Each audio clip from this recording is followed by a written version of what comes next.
Маалыматтар берилди. Мында сырткары президенттин жарлыктары ошондой эле өрүк зарлуу аймактагы көйгөйлөрдү айтып, жетекчилерге бир катар тапшырмалар коюлду. Аны менен катар ар бир кызматкердин өз ишине жоопкерчиликтүү мамиле жасап, сапаттуу иш алып баруу менен өлкөнүн өнүгүүсүнө салым кошуу керектиги айтылды.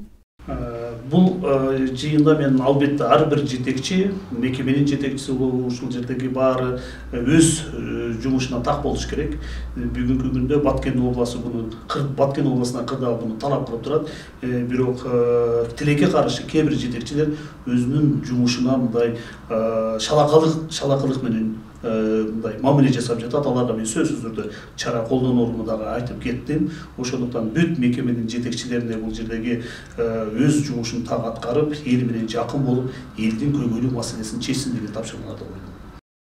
Алимбаев 14 күн бою Баткен районундагы Самаркандек айыл өкмөтүндө суу болбогонун билдирди. Анын кесепетинен эгин талаалары, бактарактар кургап кеткенин айтат. Тиешелүү жетекчиге суроо берилип, көйгөйдү эл көтөрүп, нараазычылыкка чыкканда гана чечүү керекпи деп суроо салды. Анткени менен жарандар сууга суу менен камсыз болуп, бир да дарактын кургашына жол бербөө жолун издеши керек эле дейт. Мына Самаркандек айыл өкмөтү бизде чоң айыл өкмөттөрдүн бири. 14 gün susuz yaptı. Canım ay. Bunu ne деген нерсе? Же таза суусу жок. Же пайымдуу суусу жок болуп жатат. Буну ким камсыздык бериш керек? 14 gün чече албаган маселени сиздер бир 8 сааттын ичинде чечтиңиздер. Ошол убагында чечсе болобу? Самаркандек айылдын өкмөтүнө барып көргүлөр азыр. Өрүктөрү Dün ilgili susuz жатат сарғарып. Ошону ушуга чейин жасса болбойду. Жол иш берди. Мындай болду да. Бул себеби 3 жолу тазаладык. Былтыры 50 куб суу бар болчу. Быйыл 80 кубка чыкты. Суу лай келди дагы. Толтуруп салды каналды. Бир тазалаганда 3 күн тазалап туруп, кайрадан кое берсек дагы толтуруп коет. Ушинтип акырында Кожалайын толук тазалагандан кийин ана суу өттү. Себеби ылай биз эмекканда 40%га чейин мутбуз.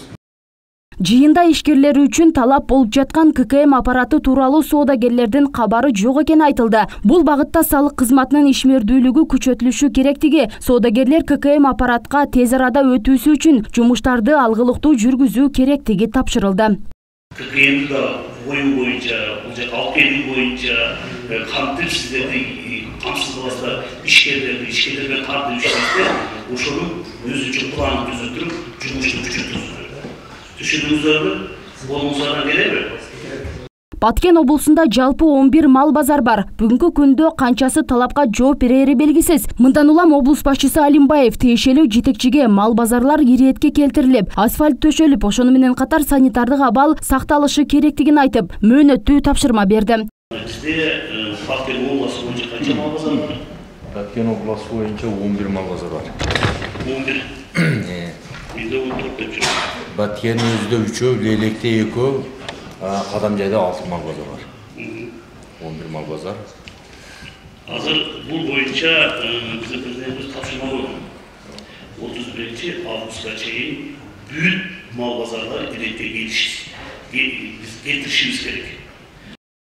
Жыйында мында сырткары жетекчилерди жумуштагы жоопкерчилиги, кемчиликтери жана облустагы электр энергиясы, курулуш жана айлананы жашылдандыруу боюнча маселелер көтөрүлдү. Мында сырткары жаңы окуу жылына пайдаланууга бериле турган мектептер, билим уяларынын ремонттон өтүшү жөнүндө сөз болду. Жыйында мекеме ишканалардын жетекчилери 31 августка чейин коюлган тапшырманы аткаруу мөөнөтү берилди. Бактыгүл Мирадилова, Абдилламит Абдиманап уулу, Алтын бешик жаңылыктары.